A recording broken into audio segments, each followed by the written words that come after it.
Hey guys, it's Kat here and welcome back to another video. Today we're going to be trying out an indie local brand here in the Philippines. Before we proceed with the video, be sure you are subscribed to my channel if you haven't already and click the notification bell so you won't miss out any of my videos. Also, come and follow me on Instagram and TikTok so you can see some content that I will be posting here on YouTube. So the brand that we're going to test out today is called KriziahMNL. Ayan siya. Miss Princess, owner of KriziahMNL, were kind enough to send me her product. So this is the PR box looks like. Actually, parang gift set na rin kasi itong box na to, but yeah, this is what it looks like. And siya with black bow, and then their logo is so cute, and this is what it looks like inside. So cute. So at the top, hello beautiful, we hope you enjoyed this package. Hashtag beautiful everyday, Facebook, Instagram, and Shopee account nila. I will also leave it on the description box so you guys can check it out.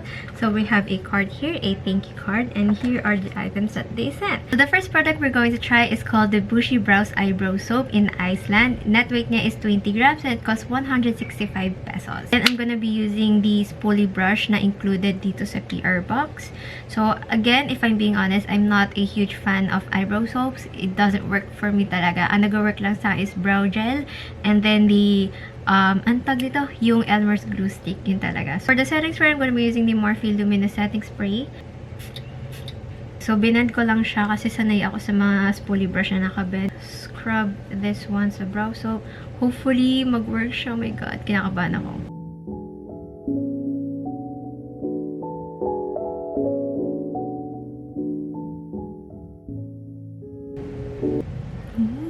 It works! Usually kasi talaga yung mga nabibili kong brow soap, brow gel, hindi sila ganito. Like, ang hirap nilang i-position or i-brush up. Pero ito talaga, tignan mo. Ay, pa-brush up ko siya, which is nice. Okay, so I'm going to do my right brows na.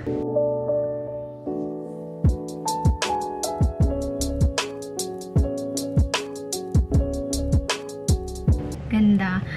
The only thing lang na medyo bothered ako is that parang may puti-puting namumuo. I don't know kung may pagkakamali ba ako sa pag-brush off sa soap. So I'm just brushing up the brow hair sa may inner corner ko. And look at that. Dumiretso siya. Kasi binalikan ko ulit dahil pinatuyo ko lang ng saglit. And then I went back again. And look at that. I'm just going to press it lang. And I'm so happy how it turned out. Again, I've tried many eyebrow soap and brow gels. Doesn't work for me at all. Pero ito, wow. Para siyang Elmer's glue stick as in. Pero makeup wise. Like, I'm very impressed. So, wow. Thumbs up, KriziahMNL for this one. Okay, so we're off to a great start. So now let's proceed with the next product. It's their Eyebrow Pomade. And this is in the shade Kenya. Kenya ata yung shade name. Net weight is 10 grams. So it comes in two shades. Kenya is brown, which is this one. And Morocco dark brown. And this is a waterproof and smudge proof. Perfect for a 16-hour wear. Formulation, wax, finish matte, waterproof, yes. It comes with a dual brow brush. Meron siyang kaamoy na candy, guys. Oh, bakit? So, as you can tell, the more na kumuha ko ng product, kasi nga parang hindi pa ako satisfied sa pagkuha ng brush, parang namumuo na siya or something. Here, I have my trusted eyebrow brush. Titignan natin kung tatalab siya dito sa product nila. So, luckily, lumalabas yung pigment niya sa brows ko, dito sa my arch area. You can see that.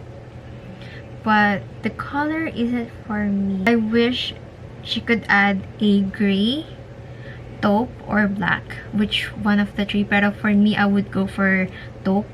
Para safe. Kasi usually, black, hindi naman ginagamit ng ibang tao. They always go for taupe or parang mga light or mga ashy colors. If you have black hair. Pero with this one, masyado kasi siyang brown. And sobrang cool nung color niya. Cool. Not in warm. I decided na i-apply siya sa brow arch ko. My thoughts about their eyebrow pomade is that I think nasobrahan sila ng wax ingredient. Kaya ang hirap kumuha ng product. As in, first time lang ako na-experience ganito sa mga brow pomade na sobrang tigas niya. Kahit back and forth na ako at paulit-ulit na kukuha ng product. Kasi iniisip ko baka matigas lang yung outer part. But yung sa inner part is malambot. But nakakailang kuha na ako ng product. kahit yung brow brush na ginamit ko, ayaw pa rin kumuha ng product. So, ginamit ko pa yung trusted eyebrow brush ko para kumuha ng product at doon lang siya kumapit ng todo. Possible din kasi na defecto nakuha ko. So, di rin natin masabi. So now let's proceed with their lip products. We have here their premium gel tints. I have 2 shades right here. This one is called Sydney and this one is called Athens. And they have total of 5 shades. Yung wala dito is Milan, Cape Town, and Doha. So it says, this cold favorite is for your lips, cheeks, and lids. Highly pigmented and non-dry. Available in 5 shades. Yung shade na Sydney, which I have right here, yung super bright shade, is a pink shade. And we have here's the Athens, is a mauve shade. Comes with a roll-on applicator. So, shake ko lang siya sa baba. And we're going to swatch it here. Ooh! Bongga, lumabas agad yung pigment. Kasi yung iba kailangan mo pang i-roll ng matagal. So, this is the shade Sydney. Super pinkish nga siya. Parang malapit na sa neon pink. That's nice. Okay, so let's try it on my lips.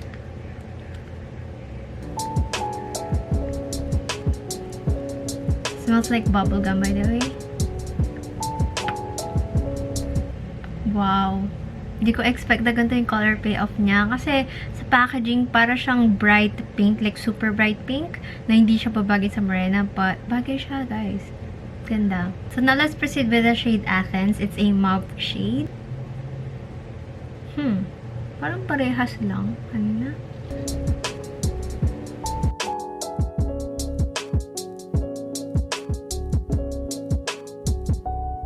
Hindi siya ganun ka-mauve. This is more likely parang hot, dark pink. Parang ganun. So, my thoughts about their premium gel tint is really nice. I love it. I love the formula. I love the color payoff.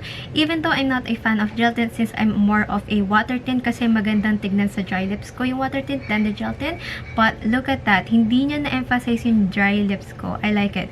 Hindi mo makikita may pagka-patchiness and such. So, na-shocked ako dito. The next product we have here is their powder matte. This ultra lightweight powder matte is perfectly suited for every skin tone. It has 4 shades. They have Moscow, Havana, Seoul, and Rome. Net weight niya is 3 ml and costs 129 pesos each. So, kung makikita nyo yung shade na Athens, nandiyan pa rin sa lips ko. Kahit nagtanggal na ako using a cleansing balm, nandiyan pa rin siya, which is good. Maganda yung pagka-stain niya and baka long-lasting to gamitin. So, let's start with the shade Havana. Ooh, smells like bubblegum. Wow, looks so nice. This is the powder matte in the shade Havana. So, honestly, first time lang ako na-experience ng gantong powder matte. Super powdery niya in a way na kahit pinipress ko together yung lips ko, nagta-transfer yung top part. Hindi ko sure kasi kung kailangan kong patuyuin siya ng konti before i-press ko yung upper-lower lips ko together. Pero kung makikita nyo kasi, visible na yung dark lips ko sa top area, but sa bottom hindi. Okay, so I added more products dun sa top area and then papatuin ko lang siya ng konti and then titignan ko kung magta-transfer pa rin siya. So, I'll be right back. So, 5 minutes has passed. So, titignan ko na kung nagta-transfer pa din. Di na siya ganun nagta-transfer unlike kanina. And one thing I noticed, nagsistain siya sa teeth ko. Put ulit yung stain niya sa teeth ko. Hindi ko lang kamakit. Siguro pag sobrang powdery nung lip product, ganito nangyayari. Like, namumuo siya sa inner part, yung sa mismong center. Tapos kapag nagsasalita ka or nakaklose yung mouth mo, kapag sobrang tuyo siya, nagka-crack siya o nagmumuo-muo na siya. So, parang ganun yung nangyayari dito. But I like the shade though. Ganda. It's very lightweight. And yung scent nga niya ng bubblegum, nagfe-fade siya after you apply it or once na nag-set na siya sa lips mo. Parang siyang blotted looking siya sa lips ko. Titingnan natin kung mag-transfer siya. Clean hand. Ooh, that's nice. Hindi siya ganun transfer. Next shade we have here called Rome. It's a classic red.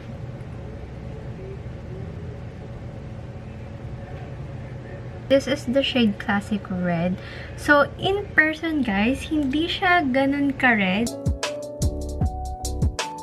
At take back what I said earlier na akala ko classic red siya in the camera. But looking at it right now, para siyang toasted brown na red tone. Parang ganun eh. Basically, when you say classic red, this is more like a rich, pure red like this one. Nevertheless, I love the color payoff and it's really nice on my lips. And hindi siya nagte-transfer. I think it's because it's a dark shade. The next product we have here is called Lip Matte Ink. It says, this pandemic can stop us from being confidently beautiful with our new Lip Matte Ink. Mask-proof, waterproof, and smudge-proof. Available in 3 shades. They have New York, Dubai, and Venice. So I got the shade Dubai, which is a nude-ish color. Net weight is 5 ml and it costs 250 pesos. Ooh, this is not nude. This is more like a coral shade, you guys. Look at that.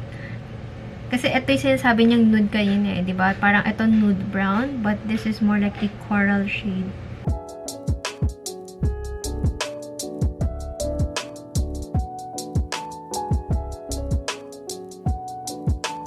Okay, if I'm being honest, I didn't expect na ganito yung color payoff niya. Kasi sa Shopee nila, ang ganda ng color payoff. This is the perfect nude-ish shade compared to this one. Oh my god, what's that? It's very sticky. Overall, I did not like this one. I'm very sorry. First one is the color. I'm expecting to be same as yung photo sa Shopee nila. This is the perfect nude-ish shade. And this one is very bright. And usually sa mga gantong color kasi, especially sa mga lip cream, velvet cream, is ganito nangyayari. Lumalabas or nagiging visible yung dark lips ko. Nagkakaroon ng patchiness. This product we have here is called Velvet Cream. It says, creamy velvety whip for your lips. Multi-way cream for your lips, cheeks, and lids. Soft matte finish, moisturizing, and highly pigmented. So they have 5 shades. Auckland, Tokyo, Paris, Manila, and London. So I received the shade Paris. So walang shade description si Paris, but I'm going to show you a photo here. Para siyang nude rose shade. By the way, product packaging pala ng Lip Matte Ink is gold, while yung Velvet Cream is silver. In case na magtataka kayo, same packaging sila.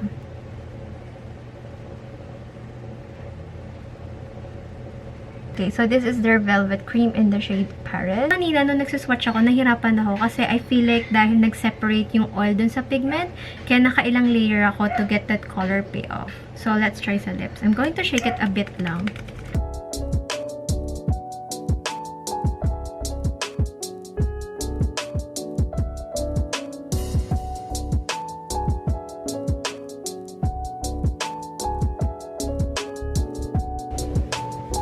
So this would be my second favorite from KriziahMNL products. I love the formula, I love the moisturizing effect, the color payoff, the soft matte finish, lightweight, and it's very creamy, you guys. As in, ang ganda niya. For my top 3 products from KriziahMNL are, first one is the brow soap, second is the velvet cream, and lastly is the powder matte. So if you guys are interested with KriziahMNL products, I will link all their social media handles on the description box below. Also, open po sila for distributors and resellers. Again, nasa description lang sila. And yeah, this is the end of this video. If you guys enjoyed watching it, don't forget to click thumbs up and subscribe to my channel if you haven't already, and click the notification bell so you won't miss out any of my videos. I'll see you guys on my next one. Bye! Guys, tingnan nyo naman yung lip ink nila. 'Di ba? Long lasting talaga siya. Wow!